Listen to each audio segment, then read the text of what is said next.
आइए जानते हैं विक्रमादित्य के बारे में। राजा विक्रमादित्य न्याय के बहुत बड़े राजा थे।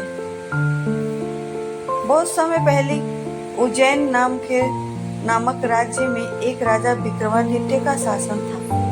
वे अपनी न्यायप्रिय वीरता और बुद्धिमानी के लिए प्रसिद्ध थे। उनकी प्रजा उन्हें देव तुल्य मानती थी। उनकी दरबार में अनेक विद्वान, कवि और न्यायविद उपस्थित रहते थे। लेकिन राजा को स्वयं अपने विवेक और अनुभव पर गहरा विश्वास था। एक दिन दरबार में एक वृद्ध महिला रोती हुई आई।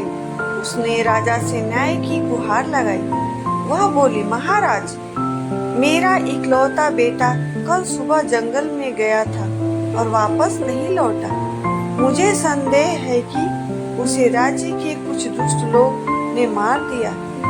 राजा घबरा गए। राजा ने सोचा, ऐसा कौन कर सकता है मेरे राज्य में। राजा ने मंत्री और सैनिकों को आदेश दिया कि वे तुरंत जंगल की खोज करें। खोजबीन के बाद सैनिकों को जंगल में एक व्यापारी की लाश मिली, लेकिन वह वृद्ध महिला का पुत्र नहीं था। राजा विक्रमादित्य ने अपनी सूझबूझ से इस रहस्य को सुलझाने का निश्चय किया। उन्होंने सैनिक से जंगल के आसपास रहने वाले सभी लोगों से पूछताछ करने को कहा। तब सारे सैनिक गांव के अगल बगल आसपास के जितने सारे लोग थे सबसे मिले और पूछताछ करने लगे। कुछ ही समय में एक आदमी पकड़ा गया जिसने डरते डरते स्वीकार किया उसने व्यापारी की हत्या की थी। लेकिन वृद्ध महिला के पास का कोई पुत्र के बारे में वो कुछ पता नहीं पाया, क्योंकि उसे कुछ मालूम नहीं था। राजा ने अपनी सूझबूझ का उपाय करते इसी गुत्थी को सुलझाने का प्रयास किया। उन्होंने राज्य के प्रमुख ज्योतिष से परामर्श किया और जंगल के पास एक गुप्त खोज अभियान शुरू किया। अतः वृद्ध महिला का पुत्र एक गुप्त गुफा में जिंदा मिला।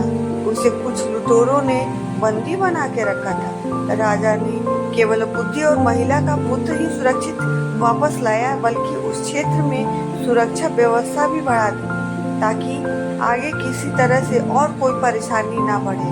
भविष्य में ऐसी घटनाएं रोकी जाए। उन्हें यह सिद्ध कर दिया, एक सच्चे राजा वही होता है जो प्रजा को अपने परिवार की तरह देखरेख करता है और उसकी न्याय दिलाती है।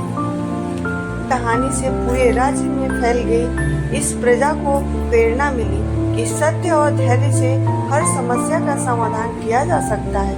न्याय और बुद्धिमानी से हर समस्या का हल किया जा सकता है। एक सच्चा नेता वही होता है जो अपनी प्रजा के हित के बारे में निर्णय ले।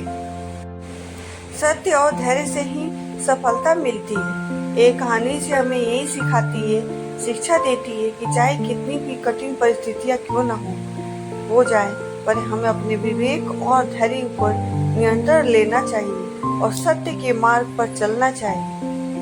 इस कहानी से हमें यही शिक्षा मिलती है कि बड़ी सी बड़ी परेशानियों को हम आसानी से निकल सकते हैं, लेकिन उसके लिए आपको धैर्य रखना पड़ेगा।